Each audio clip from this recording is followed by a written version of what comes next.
بسم اللہ الرحمن الرحیم۔ ناظرین، آج آپ کی خدمت میں امام رضا علیہ السلام کی نصیحت ماہ شعبان المعظم کے آخری ایام میں آپ کی خدمت میں پیش کر رہا ہوں۔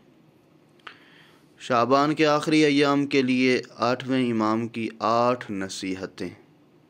8ویں امام علی رضا علیہ السلام کے صحابی ابا سلط کا بیان ہے۔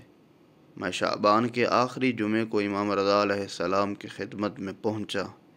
امام نے فرمایا، اے ابا سلط، ماہ شعبان کا اکثر حصہ گزر چکا ہے، آج شعبان کا آخری جمعہ ہے، لہٰذا اس مہینے کے باقی دنوں میں گزرے دنوں کی کوتاہیوں کا جبران کرو اور تجھے وہی کرنا چاہیے جو تمہارے لیے اہم ہے۔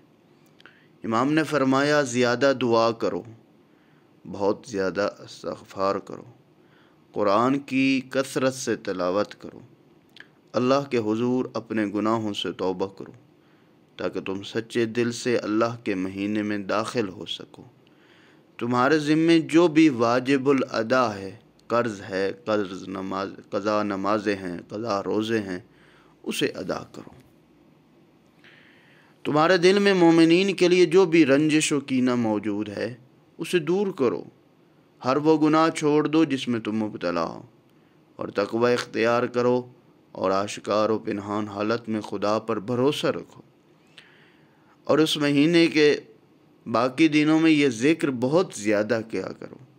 اللہم ان لم تکن غفرت لنا فیما مضی من شعبان فاغفر لنا فیما بقی منہ۔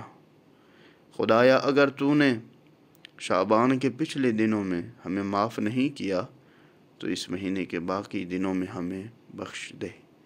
آمین یا رب العالمین۔